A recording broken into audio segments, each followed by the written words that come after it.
માથીના શુભ સંદેશમાંથી પાઠ અધ્યાય 18 કલમ 15-20 સુધી। જો તારો ભાઈ કંઈ અપરાધ કરે તો તેને મળીને એકાંતમાં તેની ભૂલ સમજાવજે। જો તે તારું સાંભળે તો તે તારા ભાઈને પાછો રસ્તે આણ્યો સમજજે, પણ જો તે તારું ન સાંભળે તો બીજા 1-2 જણને તારી સાથે લઈને જજે, જેથી 2-3 સાક્ષીઓની રૂબરૂ વધુ પુરવાર થઈ શકે। અને જો તે તેમનું પણ સાંભળવાની ના પાડે તો ધર્મસંઘને વાત કરજે, અને જો તે ધર્મસંઘનું પણ સાંભળવાની ના પાડે તો પછી તું એને વિધર્મી કે ચકાતદાર જેવો જ ગણજે। હું તમને ખાતરીથી કહું છું કે જેની તમે પૃથ્વી ઉપર બંધી કરશો તેની ઈશ્વર તરફથી પણ બંધી કરવામાં આવશે, અને જેની તમે પૃથ્વી ઉપર છૂટ આપશો તેની ઈશ્વર તરફથી પણ છૂટ આપવામાં આવશે।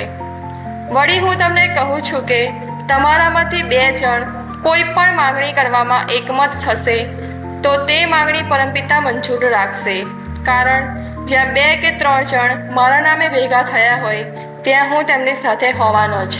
આ પ્રભુની વાણી છે। આ વચન આપણને ક્ષમા અને જવાબદારીનો પાઠ ભજવે છે। ખ્રિસ્તી જીવન એ નથી કે ભૂલ કરનાર વ્યક્તિને આપણે અવગણીએ, પણ તેની મદદ કરીને તેને સાચા માર્ગે દોરી લાવવાનું આ વચન આપણને સમજાવે છે। સાથે સાથે પ્રભુ ઈસુ સમજાવે છે કે મારા નામે જ્યાં 1 કે તેથી વધારે લોકો ભેગા થાય છે ત્યાં હું હાજર હોઉં છું। પ્રાર્થનાની શક્તિ તેના શબ્દોમાં નથી હોતી, પણ તેના કરતાં વધારે તેમાં રહેલો એકતા, વિશ્વાસ અને ઈસુના જીવન પર આધાર રાખે છે। આજના શુભ સંદેશમાં પ્રભુ ઈસુ આપણને સમજાવે છે કે કોઈ પણ તમારો ભાઈ, બહેન કે મિત્ર કોઈ ભૂલ કરે છે તો તેને લોકોની સામે શરમમાં નાખ્યા વગર કે એની નિંદા કર્યા વગર કે એની વાત ફેલાયા વગર એને એકાંતમાં જઈને આપણે સમજાવવો જોઈએ। એને એકાંતમાં જઈને પ્રેમથી અને શાંતિથી સમજાવવામાં જો તે સમજી જાય તો આપણે તેમાં સફળ થયા, પરંતુ જો તે એમાં ના સમજે તો તેને આપણે કોઈ ધર્મસંઘના ફાધર કે કોઈ સંન્યાસી પાસે લઈ જઈને તેને સમજાવવો જોઈએ।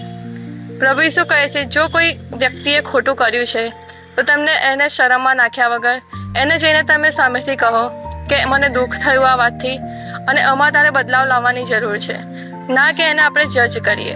આપણે એને સમજણપૂર્વક, શાંતિથી અને પ્રેમથી સમજાવવો જોઈએ, કારણ કે સાચો પ્રેમ એ નથી કે કોઈની ભૂલ જોઈને આપણે ચૂપ બેસી રહીએ, પરંતુ સાચો પ્રેમ એ છે કે કોઈને આપણે પ્રેમથી સાચો માર્ગ બતાવીએ અને તેની સાથે ઊભા રહીએ।